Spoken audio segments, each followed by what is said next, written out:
Happy birthday, dear Somrat. Happy birthday to you.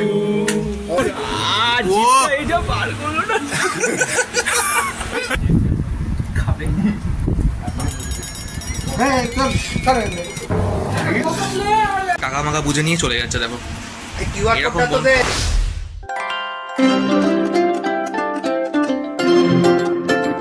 Hello everyone, সবার কি খবর? আজকে এই যে রেডি ফেডি হয়ে গেছি আমি রেডি হয়ে কোথায় যাচ্ছি? আসলে একটা নেমন্তন্ন বাড়ি পেয়েছি, বুঝলে। আমার একটা বন্ধু যার নাম সম্রাট, দুদিন আগে তার জন্মদিন ছিল, কিন্তু সেই উপলক্ষে আজকে সে তার জন্মদিনের ট্রিটটা আমাদেরকে দিচ্ছে। তো সেই জন্য সেজে গুজে নিয়েছি, এবার যাব বন্ধুর বাড়িতে খেতে। নিজে তো রেডি হয়ে গেছি, এবার বাকি বন্ধুদের জন্য ওয়েট করছি। ছেলেদের সাজতে আবার কতক্ষণ লাগে? একটা জামা পরবো, একটা এরকম প্যান্ট পরে নেবো, ব্যাস একদম রেডি হয়ে গেলাম। খুব বড় জোর এখন একটা হাতে ঘড়ি পরে নেবো, তাও ঘড়িটা বন্ধ, ব্যাটারি পাল্টাতে হবে, সেটা আলাদা কথা। স্টাইলের জন্য পরাই যায়। এটা আমি আমার একটা বন্ধুর থেকে শিখেছি যে স্টাইলের জন্য ঘড়ি পরে নিবি, ব্যাটারি চলুক চাই না চলুক সেটা বড় কথা। যাই হোক, যেতে এখন একটু দেরি আছে, তার আগে দুটো গল্প ছেড়ে নি। দেখো, লিপ ইয়ারে যাদের জন্মদিন হয় তাদের যেমন 4 বছর অন্তর অন্তর একটা করে জন্মদিন আছে, আমার ভাগ্যে নেমন্তন্নের কপাল একদম সেম। 4 বছর কেন, 5-6 বছর অন্তর একটা করে নেমন্তন্ন আছে। সেই কারণে এই যে আজকে নেমন্তন্নটা এসছে, আমার মনে কিন্তু খুশির কোনো সীমা নেই। এই যে এখন শুয়ে শুয়ে ল্যাদ খাচ্ছি আমি, বন্ধু ফোন করলো কি না করলো, আমি রেডি হয়ে আছি পুরো দৌড়াবো বলে। তাই হোক, বাড়িতে এত বক বক করে টাইম নষ্ট করে লাভ নেই। মেন জায়গায় মানে জন্মদিন বাড়ির পার্টিতে আগে যাই, সেখানে গিয়ে যা মজা করবো যা করবো সেগুলো সব এই ভিডিওর মধ্যে থাকবে। তোমরা সাথে থাকো আর দেখতে থাকো। ফোনের জন্য ওয়েট করছিলাম, ফোন এসে গেছে, এবার আর দেরি নয়, সোজা দৌড়াবো। সব বন্ধুরা আমরা একসাথে মিট করে দোকানে গিয়ে সম্রাটের জন্য গিফট কিনে চলে এসেছি সম্রাটের বাড়িতে। আর ওই যে দরজা খুলছে হচ্ছে কাকিমা, মানে সম্রাটের মা।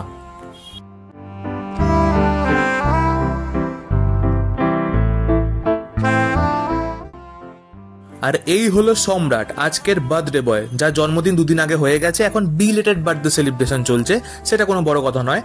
কিন্তু এই ঘরের মধ্যে এত জোরে জোরে গান বাজিয়েছিল, বুঝলে, যে কপিরাইটের ভয়ে আমাকে আবার আলাদা করে ভয়েস দিতে হচ্ছে। তো যাই হোক, প্রথমে সবার সাথে তোমাদেরকে আলাপটা করিয়ে দিই যে কার কি নাম। এই হচ্ছে সুমন্ত, তার পাশে বসে আছে হচ্ছে আমাদের টিউশনে পড়তাম আমরা একসাথে, যার নাম সৌমজিৎ। আর ঠিক তার পাশে বসে আছে আমার একদম ক্লাস 1 থেকে বন্ধু, যার নাম হচ্ছে স্নেহময়। আর এ হচ্ছে সুমন, এ আমার স্কুল ফ্রেন্ড, টিউশন ফ্রেন্ড সব। আর এর সাথে আজকে আমার প্রথমবার আলাপ, যার নাম হচ্ছে সৌম। এর কাজ হচ্ছে এই সবাইকে দিয়ে, কেউ আমার চ্যানেল সাবস্ক্রাইব করেনি, সবাইকে দিয়ে সাবস্ক্রাইব করানো। আচ্ছা, প্রথম জনকে দিয়ে করাই না ভাই, কত পয়সা দেবো, তুই কর আগে দে। বন্ধুদেরকে দিয়ে চ্যানেল সাবস্ক্রাইব করানোটা কোনো যুদ্ধ থেকে কম কথা নয়, বুঝলে। মানে রিকোয়েস্ট করে কত কষ্টে সাবস্ক্রাইব করালাম আমার চ্যানেলটাকে। সে করবে না, একবার বলছে টাকা দে, একবার বলছে এই দে, কত কষ্টে হাতে পায়ে ধরে তবে চ্যানেলটাকে সাবস্ক্রাইব করালাম।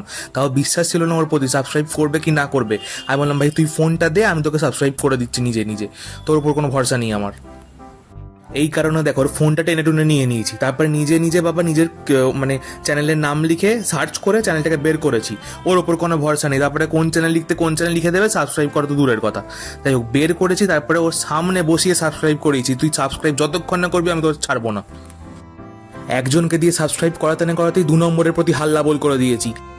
যার জন্মদিন সে নিজে কেক সাজাচ্ছে। কি নাম লিখেছিস? আত্মনির্ভর ভারত। সুন্দর কেক, পুরো মেকআপ ওয়ালা কেক। আর এই কেকটা খাবে বলে সবার মুখগুলো দেখো।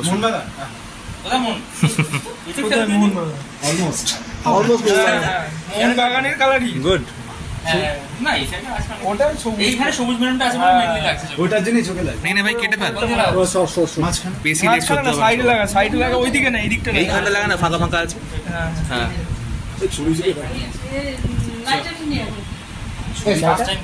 ভাই লাইটার চাইছে, দেশলাই লাইটার কিছু তো আছে। কি দিয়ে খাস?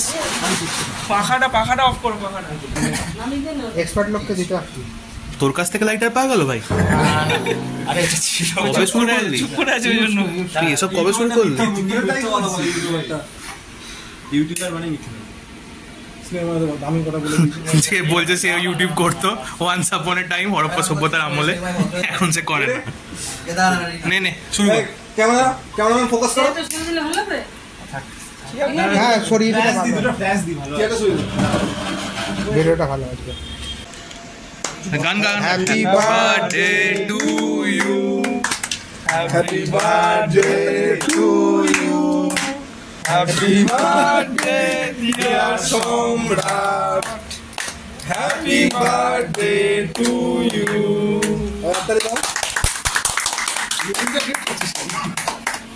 বছর পদার্পণ করে নিল। হ্যান্ড থেকে চালাবে। সেই সিপিএম আমলের ছিল, ভাবা যায়? হ্যাঁ, শুধু পলিটিক্যাল আলোচনা। আমি জানি না ভাই, আমার ও দেশলাই দেখলে একটা ঘুম থেকে উঠে দেশলাই তারপরে সকালবেলা ঘুমাতে যাওয়ার কি করতে? মশা নিয়ে এগুলো করেছে। আরে আমি ধরে দিচ্ছি, ফোনটা দিয়ে দে। না দাঁড়া, ওকে খাবার ধর, ভিডিও দিক, ফোনের দিকে তাকা, ভিউ আসবে। ঠিক আছে, এমনিতেই আসবে। খাবে হ্যাঁ চল চল। এখানে এখন অসময়ের হোলি চলছে। গুড। সবে লাগাইনি, আমার জামাটা লাগিয়েছি। তুই নিজে লাগিয়েছিস। এখন গিফট দেওয়া হচ্ছে আমাদের, ও ঠিক আছে, ওটা ওকে দে, ওকে দে। এরকম নেবে সবাই মিলে গিফটটা একসাথে দেওয়া হচ্ছে। এটা ভালো আসছে না। আরে হাত নাও, হাত। দেখা যাবে না। বলছি না আমি, তো ওদিক দিয়ে ছবিটা তোল। ভাই আমি পৌঁছাবো না। ওপর দিক থেকে পৌঁছাবো না। বার্থডে বয় নিজেই সার্ভ করতে শুরু করে দিয়েছে সবাইকে। থ্যাংক ইউ ভাই, থ্যাংক ইউ, বলা শক্তি আসবে না। Thank you. এইটা বার করলো না।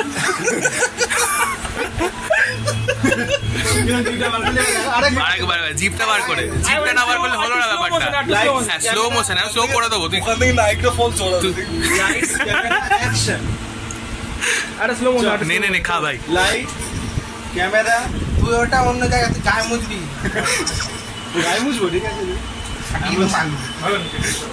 তুই গানটা অফ কর না, লোকের ঠোঁট দেখাচ্ছে এখানে।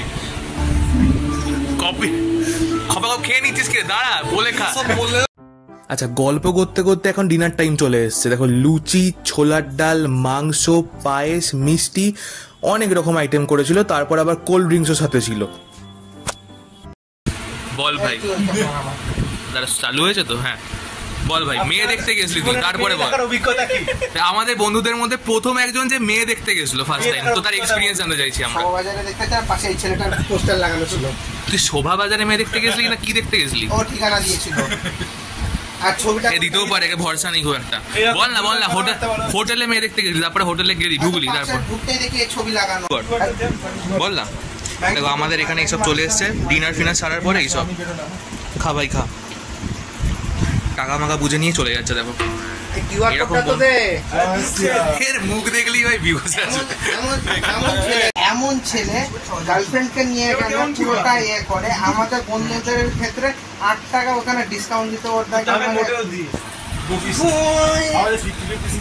মানি দেবো। থাক, আমি জানি তোর 50-50 স্কিম। মানে খাসি আর মুরগি নিয়ে দ্বন্দ্ব শুরু হয়ে গেছে। লোকে খেয়ে দিয়ে ভুড়ি ফুলে বসে আছে। ওজনে কম হয়, ওই 1 কিলো তো তোর হার্ডলি তোর 10 থেকে 12 পিস হবে। আরে ওজনে বেশি হয়। 130 টাকায় মাংস খেতে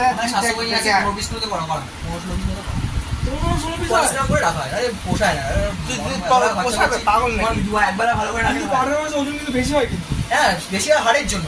সেটাই তো বলছি, হাড়ের জন্য বাদ দিয়ে 1 কিলো তো 20 পিস হবে। 18 পিস 17 পিস নামাবে, 20টা না। তুই কটা খেতে পারবি তার মধ্যে? এরকম পিস ছোট কত দেয়া? তুই চর্বি তার মধ্যে বেশি ভাগতেই থাকবে। তুই চর্বি নিবি না, চর্বি না নিয়ে তুই দেখাবো কত পিস হবে। তুই 1 কিলোর মধ্যে ক পিস খেতে পারবি বল না? ছাড় মুরগি না, খাসি সলিড একটা প্রমাণ সাইজের মাংস। কটা পারবি? 18টা পেরে যাবি? 14-15 হ্যাঁ ওটাই বলছি আমি। 14-15টা খাওয়া যায়, আমিও খেতে পারি না। আমি চর্বি ছাড়া। তুই ভাই? চর্বি আমি খাবো না। চর্বিটা তো মুখটা মেরে দাও। চর্বিতে খাবো না আমি। মুখটা পুরো মেরে দাও। চর্বি মানে কি? তোর তেল। হ্যাঁ তেল নয়, পাঁচার তেল। মুরগির মাংস আমি 1 কিলো খেয়ে নেবো। আমি খেয়েছি অলরেডি বাড়িতে। মুরগির মাংস খাওয়া যায়, আমি খেয়েছি বাড়িতে খাওয়া বসে যায়, বসে। খাওয়া যায়। আমি ওই 1 কিলো খাওয়ার ফল এটা। 1 কিলোর এফেক্ট, 1 কিলোর এফেক্ট। ঢুকিয়ে নে ভাই, সেই কোন একটা অ্যাড দেয় না, মেয়ে দেখলে পেট ঢুকে যায়।